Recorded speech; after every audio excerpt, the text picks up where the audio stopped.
आपल्या सर्वांचं पुनश्च एकदा माझ्या यूट्यूब चॅनल हार्दिक स्वागत। सरकारी कर्मचाऱ्यांसाठी सध्याच्या घडीची सर्वात मोठी महत्त्वाची बातमी समोर आलेली आहे।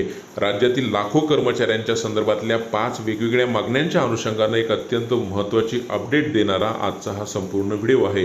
काय संपूर्ण व्हिडिओ आहे, कोणत्या कर्मचाऱ्यांसाठीचा हा व्हिडिओ आहे, कशासाठीचा हा व्हिडिओ आहे, त्यासाठी विनंती एकच की व्हिडिओ हा शेवटपर्यंत पाहावा।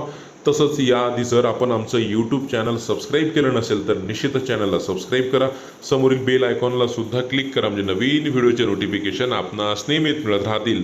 आता लवकरच विधानसभा निवडणुका होणार आहेत आणि त्याच अनुषंगाने सरकारी कर्मचारी आपल्या वेगवेगळ्या मागण्या मान्य करून घेण्यासाठी प्रयत्न करताना दिसत आहे आणि अशातच राज्यातील सर्व शिक्षक आणि शिक्षकेतर कर्मचारी आपल्या शाळांवरती रजा घेऊन म्हणजे शाळा 100% बंद करून आज प्रत्येक जिल्ह्यामध्ये जिल्हाधिकारी कार्यालयावरती आता ते धडकले आहेत। राज्यातील जे शिक्षक आहेत त्यांच्या वेगवेगळ्या मागण्या आहेत, त्यापैकी सगळ्यात महत्त्वाच्या मागण्या ज्यामध्ये 15 मार्च 2024चा संच मान्यतेच्या संदर्भातला शासन आदेश रद्द करण्याबाबतची ही मागणी या शिक्षकांची मोठ्या प्रमाणावर आता पाहायला मिळत आहे।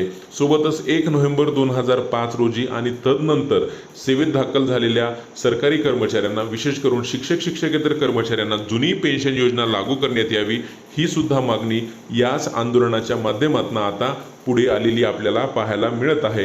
7व्या वेतन आयोगातल्या वेतन त्रुटी दूर करण्याबाबतची ही सुद्धा मागणी या सर्व शिक्षकांची आहे।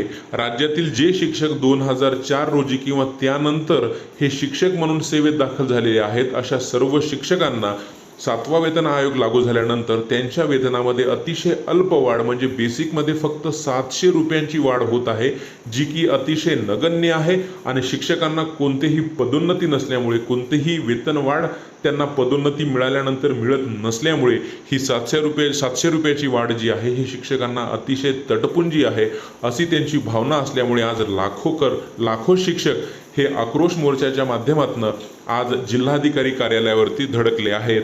सोबतच शिक्षकांना पदोन्नतीची संधी उपलब्ध नसल्यामुळे शिक्षकांची जी बहुप्रतीक्षित मागणी आहे, ज्यामध्ये अश्वासित प्रगती योजना म्हणजेच 10, 20, 30 ही सुद्धा लागू करावी, ही सुद्धा मागणी आजच्या या मोर्चाच्या अनुषंगाने आता समोर आलेली आहे। त्यामुळे निश्चितच जो काही असंतोष शिक्षकांमध्ये निर्माण झालेला आहे तो असंतोष आज रजा आंदोलनाच्या माध्यमातून समोर आलेला आहे।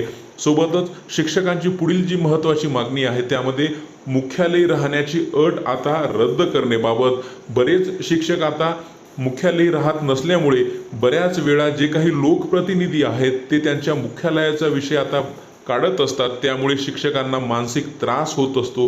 त्यामुळे मुख्यालयी राहण्याची जी अट आहे ती रद्द करण्यात यावी, अशी मागणी हे शिक्षक बरेच वर्षापासून करत आहे आणि हीच मागणी आजच्या या आक्रोश मोर्चाच्या अनुषंगाने पुढे आलेली आहे। सोबतच शिक्षकांचं म्हणणं आहे की ऑनलाईन वेगवेगळी कामं असल्यामुळे त्यांना अध्यापनाला वेळ मिळत नाही, त्यामुळे गुणवत्तेवर त्याचा परिणाम होतो। त्यामुळे शासनानं त्यांची सर्व ऑनलाईन कामे काढून घेण्यात यावी, त्यांची अशैक्षणिक कामे काढून घेण्यात यावी, ही सुद्धा मागणी याच मोर्चाच्या अनुषंगाने समोर आलेली पाहायला मिळत आहे।